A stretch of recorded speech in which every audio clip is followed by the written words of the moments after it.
Bago matapos yung video natin, action na nakagad natin. Yung nilapit sa atin na kala ko isang bata yun, 5 bata pala yung nasunog doon sa tundo. Bali isang young bird po nito, nakapost po sa reels ko. Meron akong nakilala, ang pangalan ay Dennis Palma. Sa oras ng pangangailangan, siya'y madaling malalapitan.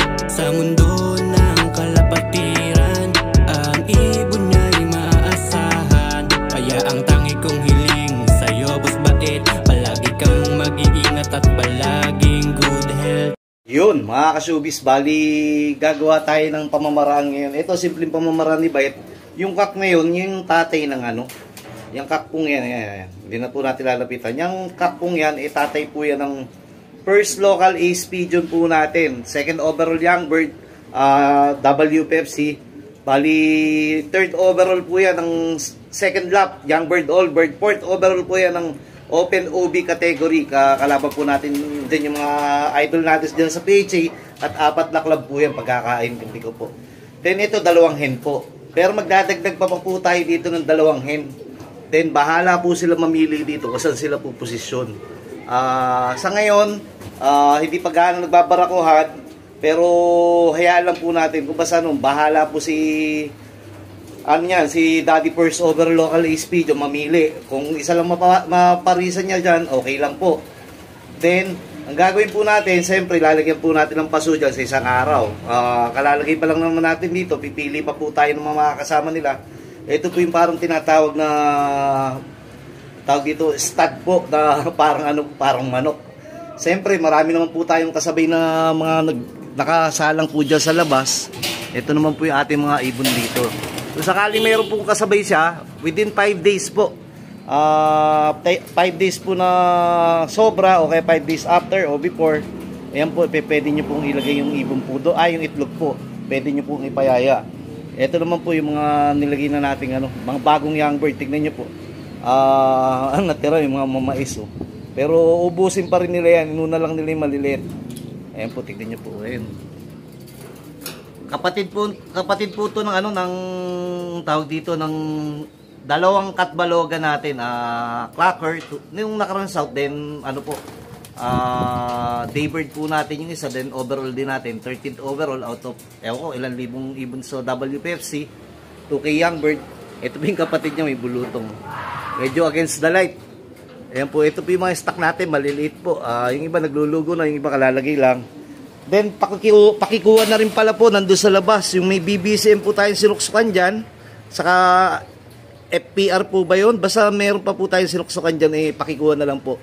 May ongoing pa po tayong yung isa, napili na po natin yung libre pa suksok. Then, yung sa isa pa naman, di pa naman natin napipili. Ito po, kapatid po ng Basco Champion to. Ang lahi po nito, Stitch Maganda. Bulak Cross Lola Stitch MacArthur 2005. Then ito naman pong isa natin inbreed Victor Lim Kawayan. Titignan lang natin, bahala sa mamili. Itong proseso natin to kasi nga yung original na asawa po nito ipinagpahinga natin. Siguro isasawsaw na lang din natin yan para magamit uli natin. I mean, kasi sila yung original magpares, naglalabas sa mga overall.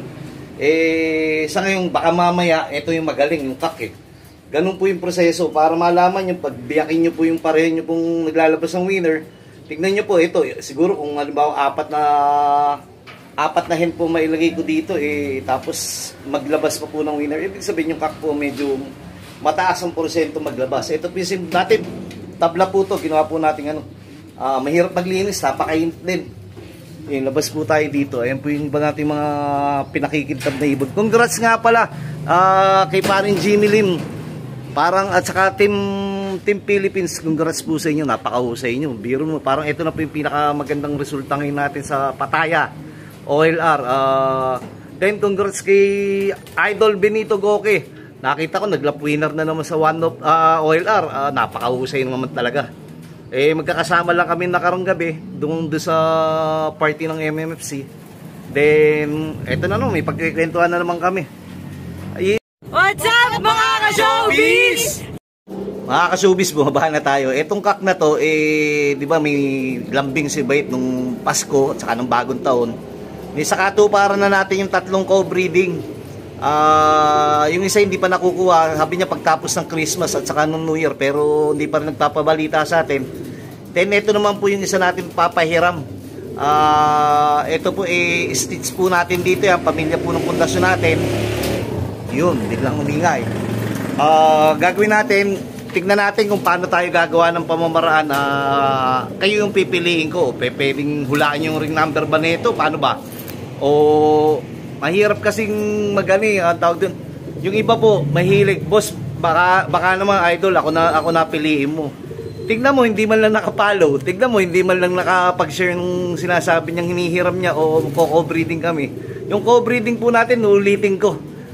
Ano po yan, tawag dito. Yung co-breeding po gagawin po natin yan, tig-isa po tayo. Then yung ibon po, inyo na po yung isang young bird, yung isa naman po, ipamigay natin. Para sabay po tayo at magkatulong po tayo na tutulong sa kapwa. Pakakinis naman nito. Ayan po, ang gusto ko ipakita po dito, lalambingin ko kayo, pero maglalambing din kayo sa kapwa. Para pantay, para maganda. Hindi naman ako makikinabang, ang akin lang doon, makapagpangiti tayo. Ito, Eten Merlin, ni paring Jimmy Lim, Jaime Lim. Cross flying machine niya. Ang anak niya, ito po, kanina ko pa pinakikita mo kanito. Ang iilap po niyan, kaya ang hirap kasi galing sa malalaking kulungan. Ito na po yung mga kak natin sa kahin, na isasalang na lang. Ito, 2 hen po yan. And tig-isa po nakalagay dyan. Ano po yan, pinakikintab na. Ito, gagamitin nyo na lang po yan. Malay nyo, makatulong po sa team nyo. O kung hindi naman po, makatulong doon sa isang pagbibigyan natin. 2 clutch lang po, ibabalik nyo naman po sa akin yan. Bahala na po kayo kung dadayain nyo ako o hindi. Dahil hindi ko naman kita kung paano yung gagawing hybrid o ano po. Ayan po, ito po yung mga natin, hen section. Kakaunti po. Tapos, ang ano nga pala, maghahanap pa pala po ako ng Naghahanap po tayo dito ng panlambing ng doon sa bata na inilapit sa atin ni Dan Quiapo. Ewan ko, nasunugan daw o nasunog yung bata. Hindi ko maano po Basta sinabi po nung yung para kay Chairman Dino po, hanap po tayo ng isang nagiging young bird po dito para po ipantulong po natin. Para makasama po tayo sa laban nila sa buhay. Mga nga pala yung huli nating nakasamang yung dito sa Luis Chu. Yung huli nating nakasama sa pagtulong, nandun na po sa labas yung inakay, malaki na po. Makisuyo na lang, pakikuha na lang. Tapos hahanap po tayo dito. Hindi po kasama yung bubit. Yun po yun. Tapos ang alam ko po, yung sa Luis Chu, pahihiram ko pa rin po itong kak na sabi ko nga nabali. Pero medyo nag-okay na so. Unti-unti napak niya na pero tabingi. Siguro naman magagamit nyo naman to. Dahil hindi naman po yung kanya yung natabingi, yung paalam po. Ayan po, hanap po tayo dito. Ito, mga winner to winner po natin. Winner sa MPFL, kapatid ni Basco Champion. Ayan pa po. Tapos meron nga pala ako nakita dito na payat na inakay. Yung anak po nito, tinanggal ko, nilabas ko hindi naman pwede nating ilaban pag yung mga ganong... Hindi ko alam kung siguro may bulati po, purgayin ko na lang. Pero ipamimigay na rin natin. Sayang din naman kasi kung panin natin dito tapos di naman mapapakinabangan, di iba na lang makinabang. Mamaya po natin ituloy, gawa ng meron pa po akong kakausapin. Tatawag muna po ako sa aking tindahan para makapagpacheck kung anong kulang po sa ating tindahan. Sige po. What's up mga showbiz? Bagong matapos yung video natin, action na nakagad natin.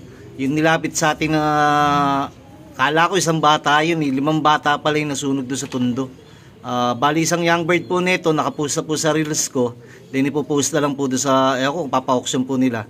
Ito po yung hen po, itong Milky is anak po mismo to ng Stitch sa Cross 8 Tacloban. Ang kapatid po nito yung 2 Katbalogan daybird natin nung nakaraan south. 13th overall natin, 2K young bird WPFC, auction winner natin, then daybird po yung isa doon.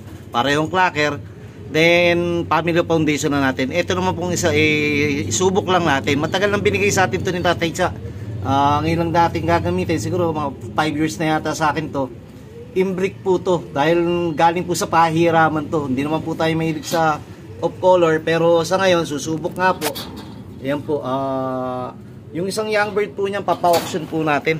Para po doon sa 5 bata na nasunog. Kala ko nga isa lang eh. Pasensya po. Suma total, gagawin po natin, papa-auction nga po yan. Then, dasal po ni Bait yung pakikiramay o sa kaluluwa ng bata. Dasal po ni Bait yung maging maayos yung pamilya na nanaiwan. Napakahirap po nawawalan. Yung pinakamahirap po sa lahat, yung magkasakit, nawawalan. Nakakalungkot po, pero yan po, sasamahan po natin sila sa laban nila sa buhay. Hanggang dito na muna po.